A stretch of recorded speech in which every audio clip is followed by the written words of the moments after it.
The idea of cancel culture, or being canceled, is something that's been discussed a lot over the past few years, and the general idea has been assigned to a lot of different scenarios. Perhaps they're being fired from their job, perhaps people are encouraging platforms like YouTube or Twitter to take down their channels, or perhaps they're being criticized for something that most people see as kind of petty. For whatever reason, a large group of people see it as just to cancel someone, and as such they do everything in their power to pressure individuals or entities into helping them. Among Twitter users, groups like K-pop fans have become notorious for starting waves of criticism against high-profile celebrities and online creators. YouTubers are obviously no exception to this. In the last year or so, audiences have witnessed multiple video game content creators go from just YouTube channels to voices in the mainstream culture, not unlike what happened with PewDiePie, Markiplier, and Jacksepticeye around 2013. One of the people at the forefront of this new wave of channels has been Dream, someone who's actually only been uploading for a little less than 2 years. Dream managed to catch the resurgence of Minecraft in a big way, blowing up on YouTube for videos where he either does something absurd in a game or does a speed run, videos of which have now accumulated literally hundreds of millions of combined views. His growth is extremely impressive, and as of now, it's showing no signs of slowing down anytime soon. But we're not here to talk about Dream's videos. Not really. On May 19th of 2020, Dream uploaded the video Minecraft Speedrunner vs 3 Hunters Rematch. During this video, he used a song titled Navajo Race, a song clearly done in a style that imitates Native American music. Run so far. Where are we? Now, We have 1,000 already. Oh, come here, Dream. Oh my god.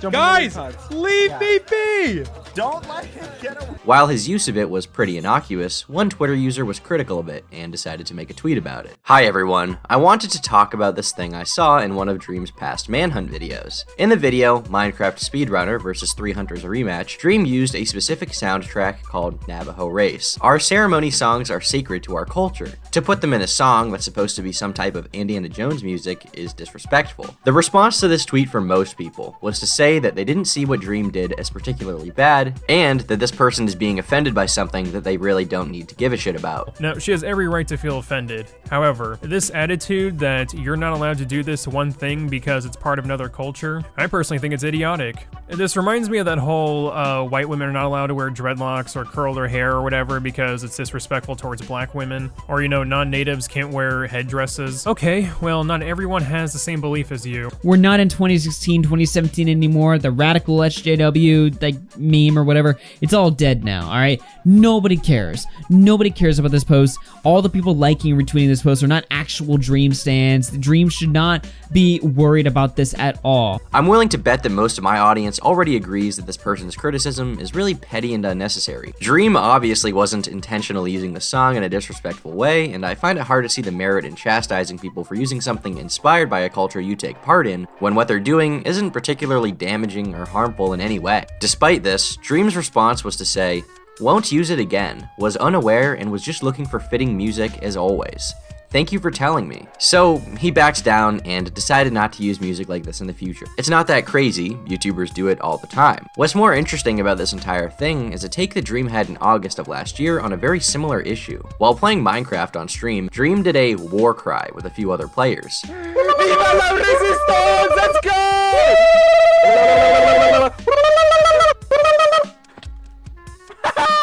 Let's go! Alright. We come back at dawn. In response to this, some of his fans were upset. Dream woke up the next morning and posted some very aggravated tweets to his private account. Native Americans don't own screaming while flicking your tongue around. Of course war is offensive, people die. Saying Viva la Resistance is, I'm sure, offensive to French people. I literally have Native American in my blood. If you're offended, fuck off. I literally could care less. It's not offensive, and I don't want to be a baby. Get off my account if you want to critique people for having fun in a block game.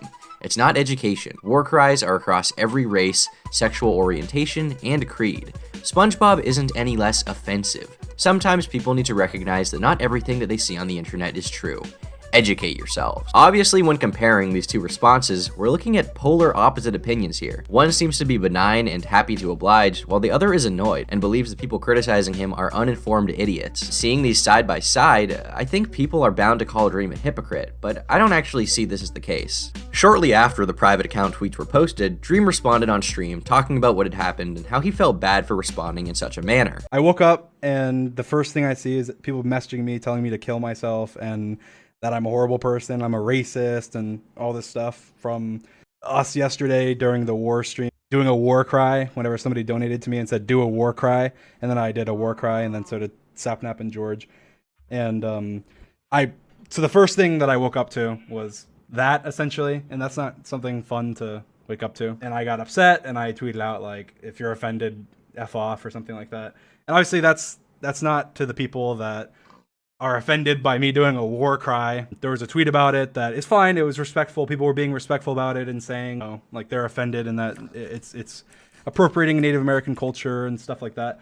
And obviously, I have no intention to do that, and I had no intention to do that. So here he says that he was upset because of how people were responding to him, and that he's sorry if he offended anyone. A lot of people see this as him going from being angry to realizing that he, in his eyes, had made some sort of mistake and decided to move on. Maybe he actually feels like he did something wrong. But what Dream said here doesn't exactly line up with what happened. He said that he was upset because he was being called a racist and being told that he doesn't deserve any support. Fair enough, I would be too, but that's not what he said in his tweets. There he said that people who are offended should fuck off. He says that war cries are across every culture, and that people have no reason to be angry with him. And I agree, people don't have a reason to be angry with him. But this isn't just two different tones, this is two completely different opinions. They're contradictory messages. So why did Dream do this? What made him want to back down so easily? The first time, he became very angry at the people criticizing him before deciding to just back down. The second time, he simply backed down and decided to apologize almost instantly. I think the answer is obviously that Dream made a business decision here.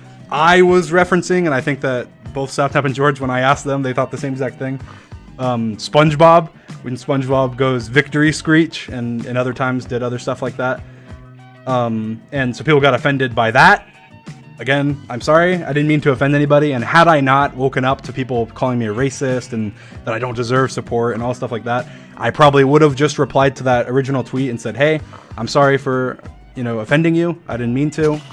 What we did was not meant to be offensive. We were just referencing SpongeBob. He simply did not want to deal with the backlash. When it happened before, it made him very upset, and he ended up being criticized by a bunch of white people with K-pop profile pictures for supposed cultural appropriation. He took the path of quick and simple conflict resolution, the least resistance. But in doing so, Dream is sacrificing what I think are his true opinions in exchange for making his business work. Most people on YouTube do this to some extent, whether it be not saying a specific word on YouTube because it will get your videos demonetized, or deciding to remain mostly apolitical for the purpose of having the largest audience possible. But what Dream is doing here seems a little extreme. Going from being so angry to instantly complicit is a PR move through and through. The guy has millions of dollars in his revenue stream right now, and he doesn't want to jeopardize it. But in doing so, I think it won't be long before more of his fans decide that him doing things that are increasingly more menial and not offensive are fair game to go after him for. Let's take a look at another recent example of this happening. Corpse Husband is a YouTuber who's blown up in the past year, going from a creepypasta reading channel to making Among Us content in tandem with music, which has been surprisingly successful on Spotify as well. All of this is tied together by his distinctly deep and raspy voice.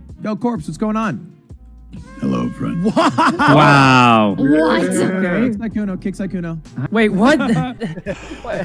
Corpse has become so mainstream in recent times that he's even been live with Congresswoman Alexandria Ocasio-Cortez, streaming in front of hundreds of thousands of people. The guy is well on his way to becoming a music artist in the same realm of recognizability as Joji is. Well, on October 17th of 2020, Corpse posted a Twitter video where he apologized for saying the word dyke in a YouTube video where he was reading a story and one of the characters was being homophobic. For those of you who don't know, primarily I've done true horror story narration for years on my channel. The stories are sent in by my viewers, they write all of it, and I narrate their story to share their experience and what they've gone through with the world. These are real life experiences of real shit that people go through. About a year ago, I was sent in a story from someone who's trans. I was glad to cover this story despite some backlash I might get from boomers and shit, because I wanted to show the struggles of what trans people go through. And I support trans people. TLDR, the story is about an old Christian woman who is trying to hurt them and do horrible things to them. During the story, the person who is trans is called the D word. In the video, I read the word out loud, and I realize now I shouldn't have done that. I didn't realize the severity of the word, or else I obviously wouldn't have said it. There are over 2,000 comments on the video, and none of them mention it. I had no idea this hurt anybody at all, and that's the last thing I want to do. I've taken the video down now, I understand my mistake, and I'm sorry. Thank you to the people trying to teach me about this. Some people were just blindly hating me, but most of the people I've seen have been very reasonable. Apart from how funny the idea is that all of these horror stories are completely true, they're definitely real shit. Let's take a second to talk about what Corpse is apologizing for here. He's saying that he is sorry for reading the word out loud, in context, in a story. I've been trying to figure out who was upset about this. I can't seem to find any popular tweet or video calling him out for it. All I can see are people replying after the fact, once he had apologized. But there's no reason to think that Corpse is lying, and in the video he says that out of the 2,000 comments, no one had an issue with it. So let's say he simply saw one person say that they were upset by it. Why did he apologize? In the video itself, Corpse fails to really say what he did wrong other than that he didn't understand the gravity of the word. And it would make sense for him to use this kind of language in a response if he was apologizing for, let's say, calling an actual lesbian a dyke or something like that. But he's not. So I really have a hard time understanding what Corpse did wrong here or what he should be apologizing for. Ultimately, I'm left to draw the same conclusion as I did with Dream. Corpse felt as though his fans were going to be upset if more news of this spread and decided to get ahead of the curve. He posted his Twitter apology as a means of quelling any controversy, much to the disappointment of the commentary community. Okay, like I said before, the word that he's talking about is not dick. It's not any other, like, actual swear word that starts with D. It rhymes with bike. Kike. Okay. What's the name of this guy's channel? Memify, my man. How the hell did you manage to avoid saying the D word and then say kike?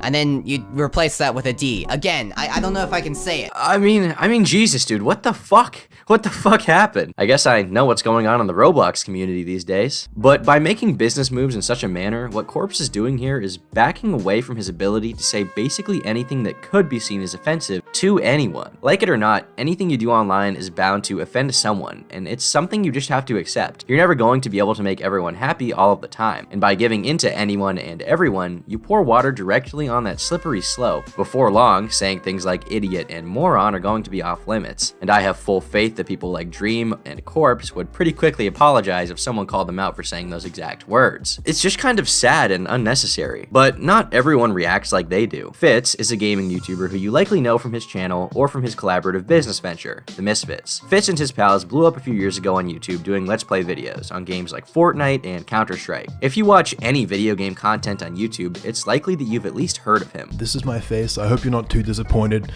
Please be gentle in the comments section. In January of this year, Fitz got into some hot water for saying retard on a live stream, prompting some people on Twitter to be rather upset. And while I think the response to what seems to be a pretty small minority of people who complained about this is overblown, I do agree with the basic principle here, so I think it's worth discussing. Fitz responded by saying that he hopes we live in a world someday where no one can say anything at all. He's expressing a similar sentiment here to what Dream did in August, but unlike Dream, he never changed his stance. And as a result, he's ultimately lost nothing. But it's not as simple as that. Fitz probably feels a lot more comfortable not backing down because his videos themselves and his sense of humor publicly is kind of edgy, whereas someone like Dream has become a face for family-friendly content, and he probably sees it as advantageous to back down before it gets out of hand. However, I think if he actually compared the size of his audience to the relative size of the people who are upset, he would realize that they pose a relatively small risk to his bottom line. That being said, this risk won't be so low forever. I think what people like Dream and Corpse don't realize is that by giving into these comparatively small mobs of people, they're actually hurting their careers in the long run. While in the short term, they may be getting these people off of their back and pleasing these displeased portions of their audience, in the long run, they are backing themselves into a corner from which they can never back out of. And if they do, they risk not only alienating, but also angering large swaths of people who have come to expect that they will give in to any mild critique of their content or character. These somewhat ridiculous criticisms should remain seen that way, as ridiculous. Instead, when you give in to people who are angry at you because you said a word in context, you open up the door for plenty of other unfounded critiques to be legitimized and then leveled at you. And these apologies seem rather insincere when you take into account their tone matched with the actual criticism being thrown at them. I can't imagine a real human feeling bad for this. In the future, I hope that people like Corpse Husband and Dream cease to give in to these people because of the unfortunate precedent that they're setting, not only for themselves, but also for the culture of YouTube at large. Unfortunately, some of them may end up up learning the hard way that if you don't control your fan base and how you interact with them, it won't be long before they start to control you. And before I end this video, I just want to say that I'm so sorry for saying retard earlier. I didn't mean to offend anyone. I didn't understand the gravity of the word. I also want to apologize for playing the clip of Memify saying Kike. I really didn't understand the gravity of the word, and I just want to say that my channel is a safe space for everyone and all those kinds of people. I love you all. Thank you so much for understanding. I've been Turkey Tom. Thanks for watching, and until next time. And people freaking out over Fitz saying the word retard. Yes, I am saying the word retard here on youtube.com on my channel with 200k plus subscribers. I am formally saying the word retard in full without calling it the R slur. And for context, I'm a retard, so I'm allowed to say this. Leave me alone.